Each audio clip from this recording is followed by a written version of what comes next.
दस्तक उन भर्तियों की जहां बेरोजगारों को पेपर लीक मुक्त परीक्षा की गारंटी चाहिए और उसी गारंटी के लिए आप दस्तक दें। उससे पहले एक तुलना देखिए, तुलना नेताओं की किसी पार्टी में भर्ती और बेरोजगारों सरकारी नौकरी की भर्ती की। क्योंकि सियासी भर्ती में नेता को कोई इम्तिहान नहीं देना होता, सिर्फ अपना दल और विचारधारा बदलना पड़ता है।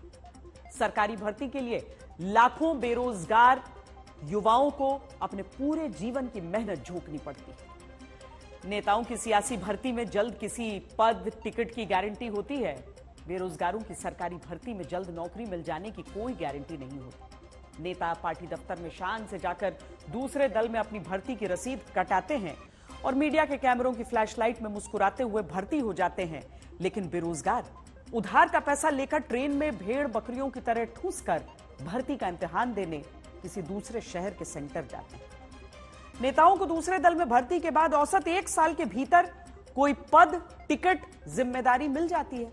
बेरोजगारों को भर्ती इम्तिहान देने के बाद पेपर लीक, रिजल्ट में देरी, कोर्ट कचहरी, इन सबसे अनिश्चित समय तक जूझना पड़ता है।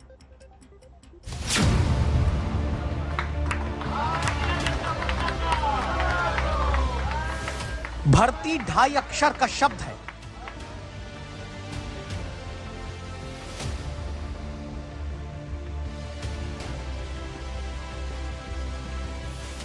वो भर्ती जहां नेताओं के लिए गारंटी होती है, अपने विचार और दल बदल देने के बाद किसी और दल गठबंधन के साथ भर्ती हासिल करके पद, प्रतिष्ठा, टिकट, कुर्सी, सत्ता और रसूख पा जाने की। जहां नहीं होता कोई विवाद, चट भर्ती पट नियुक्ति वाला फॉर्मूला काश देश के बेरोजगारों को सरकारी भर्ती में भी मिल जाता। आप कहेंगे क्यों? तो कुछ उदाहरण देख लीजिए। अशोक चौहान 13 फरवरी को बीजेपी में भर्ती हुए, 14 फरवरी को राज्यसभा का टिकट मिल गया। मिलिंद देवड़ा 14 जनवरी को शिवसेना शिंदे में भर्ती होते हैं, 14 फरवरी को राज्यसभा का टिकट पा जाते हैं। नीतीश कुमार का रिकॉर्ड भर्तियों में सबसे तेज है। 28 जनवरी को एनडीए गठबंधन में भर्ती हुए, 28 को फिर से मुख्यमंत्री पद हासिल कर लिया। लेकिन देश के बेरोजगार जब किसी सरकारी भर्ती के लिए इम्तिहान देने निकलते हैं तो इनके लिए बस यही खबरें बनकर रह जाती हैं कि ट्रेन में ठूस कर गए भर्ती इम्तिहान देने लाखों नौजवान।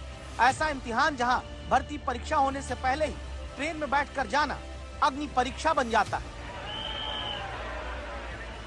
उत्तर प्रदेश के तमाम हिस्सों में शनिवार रविवार को ऐसी ही स्थिति दिखी। स्टेशन खचाखच भरे हुए, ट्रेन ठसाठस ठूसी हुई उन बेरोजगारों की उम्मीदों के साथ जिन्हें देश का भविष्य बताकर ही तो वोट लिया जाता है।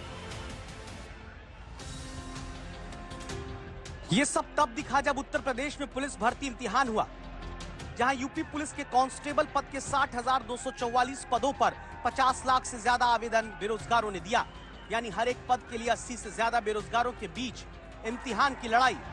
और जब परीक्षा होती है तो आरोप लगता है कि पेपर लीक हो गया,